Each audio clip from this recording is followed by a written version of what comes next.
बात अब अधीर रंजन चौधरी की, जो लगातार ममता बनर्जी पर वार प्रहार किए जा रहे हैं। अब उन्होंने फिर से ममता बनर्जी को लेकर तंज कसा है, उनके विदेश दौरे को लेकर तंज कसा है। स्पेन कह रहे कि वो स्पेन जा सकती हैं, पर लोगों कोई जो उनके जो दर्द है, उनका जो भाव है, वो ममता बनर्जी नहीं समझ सकती। तो लगातार अधीर रंजन की बात करें तो संसद से लेके, सदन से लेके और आम अगर चर्चा की बात करें, आम जन संबोधन की बात करें, तो लगातार अधीर रंजन चौधरी ऐसी बयानबाजी देते आए हैं जिससे किसी न किसी का मन जरूर किलसता है। देखिए एक्चुअली ऐसा कुछ नहीं। एक चीज समझना होगा कि बंगाल में जो है कांग्रेस जो है स्थिति बहुत बुरी है और हर कोई जो है सत्ता में आना चाहता है। तो ये उनकी मजबूरी है कि उनको जो है बंगाल में उनके खिलाफ बोलना है।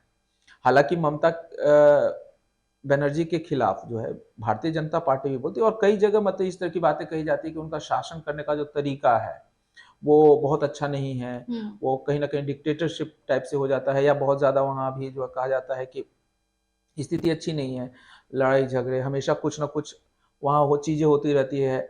आप देखेंगे चुनाव में सबसे ज्यादा वहां पे हिंसा होती है। तो ये चीजें हैं। और अधीर रंजन चौधरी वहां पे कहा जाए तो शुरू से ही मतलब ये है कि ममता बनर्जी का विरोध करना ही करना है। तो यही चीजें भाजपा भी बार बार कहती आई है कि ये कैसा गठबंधन है कि अधीर रंजन जी जो है वो ममता बनर्जी के घोर विरोधी हो जाते हैं और कहते हैं कि कहा जाता है कि लोकतंत्र का वो एक तरह से कहा जाए उसको सप्रेस करती हैं, दबाती हैं बंगाल में। और वहीं पे कांग्रेस के जो बड़े लीडर हैं वो कहते हैं कि अगर लोकतंत्र को लाना है तो ममता बनर्जी को इंडिया गठबंधन में लाना होगा और उनके साथ ही वो लोकतंत्र की सबसे बड़ी समर्थक है। तो ये जो विरोधाभास भी, और किस तरह अगर हम बात करें कांग्रेस में अधीर रंजन चौधरी हैं और इस तरह की बयानबाजी भी कर रहे हैं, उनको लाना भी है, तो ये किधर जा रहा है इसी में जो है। देखिए समस्या यही है कि आपसी सामंजस्य नहीं बन पाया। अच्छा दूसरा चीज कि अगर वो स्पेन जा रही है तो क्यों गई स्पेन, सबसे पहले तो हमें ये समझना पड़ेगा क्योंकि जो है दिसंबर में बिजनेस मीट है वहां पे, तो ज्यादा से ज्यादा लोगों को जो है वो चाहते हैं कि वो इनवाइट आए और चीजें करें। तो इसमें लोगों की भावनाओं को नहीं समझने जैसा तो मुझे कुछ लगता नहीं है, क्योंकि अगर वहां बिजनेस होगा, चीजें होंगी, तो जाहिर सी बात है उसका फायदा तो सबको मिलेगा। लेकिन अब देखिए जैसे एक और चीज है, थोड़ा सा मैं पीछे बैक में जाऊंगा।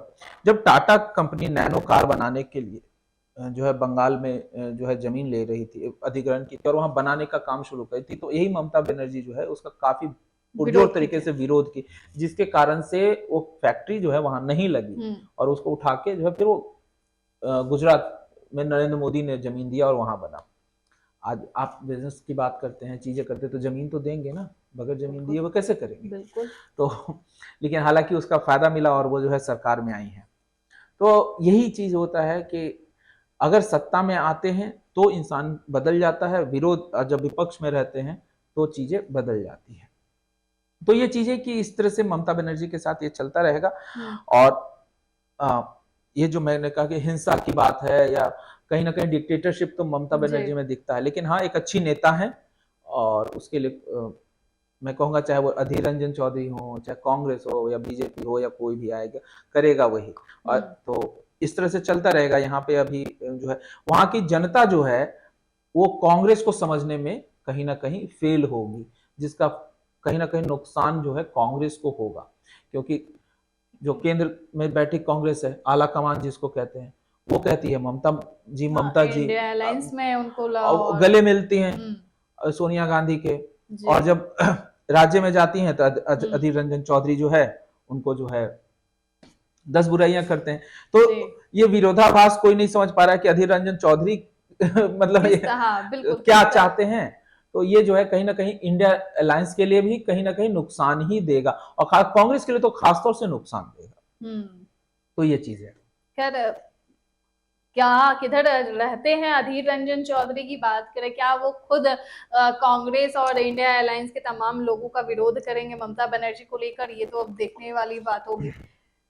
देखिए एक्चुअली क्या है कि कांग्रेस में कोई भी फैसले अधीर रंजन चौधरी, मल्लिकार्जुन खड़गे या कोई हाँ, नहीं लेता है। बिल्कुल। वहां फैसले सिर्फ 2 ही लोग लेते हैं, अब 3 लोग हो गए हैं, हम्म, सोनिया गांधी, राहुल गांधी और प्रियंका गांधी। प्रियंका गांधी।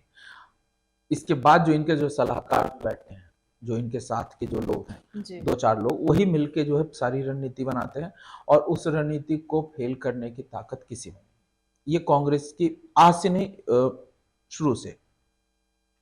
उसी तरह से ये मैं नहीं कह रहा कि सिर्फ कांग्रेस का, आज की डेट में अगर बीजेपी हो गए हैं तो मोदी और अमित शाह जी, जी ये दोनों ही रणनीति बनाते हैं, बाकी किसी की हिम्मत नहीं है कि कुछ बोल दे।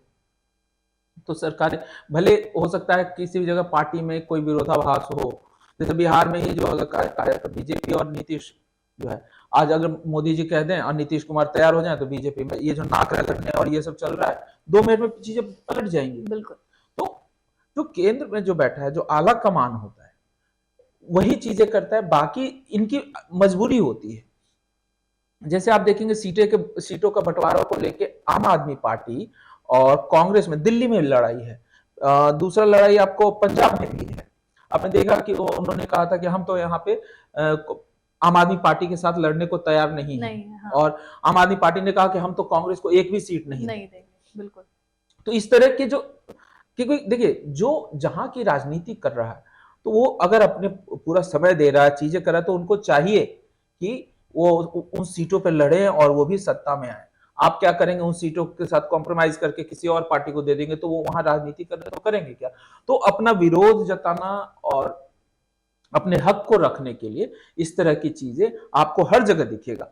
लेकिन फाइनली बात जो होती है वो सिर्फ यही कि आला कमान ने क्या निर्देश दिया, उसी चीज को माना जाता है, उसी चीज को कहा जाता है।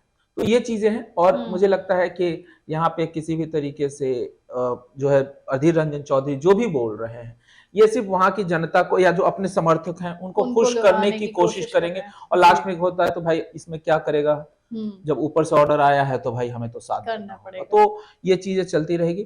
तो जो भी बंगाल में जो कांग्रेसी हैं या कांग्रेस समर्थक हैं, उनको खुश करने के लिए ये सब चीजें चलती रहेंगी। चलिए, बिल्कुल। अब अधीर रंजन चौधरी कितना लोगों को लुभा पाते हैं, ये देखने वाली बात होगी।